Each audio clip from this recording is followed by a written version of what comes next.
गेवराईमध्ये बुधवारी म्हणजे 24 जानेवारी रोजी काजळा परिसरात अवैधरित्या कपाशीच्या शेतात गांजाची लागवड केली असल्याची माहिती चकलांबा पोलिसांना मिळाली होती।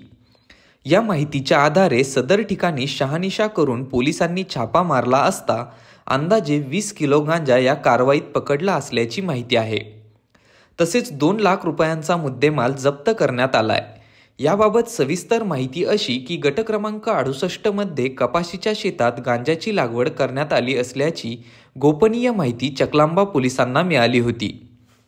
सदर घटनेची माहिती पोलीस अधीक्षक नंदकुमार ठाकूर आणि उपविभागीय पोलीस अधिकारी नीरज राजगुरू यांना देऊन सदर ठिकाणी चकलांबा पोलिसांनी दुपारी 2 वाजण्याच्या सुमारास छापा मारला आणि सदर ठिकाणावरून 20 किलो गांजाची झाडे जप्त करण्यात आली।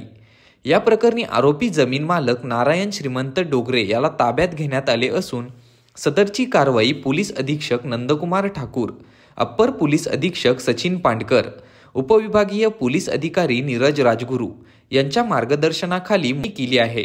ग्लोबल न्यूज डेस्कसाठी सोमनाथ मोटेसह श्याम जाधव, गेवराई, बीड।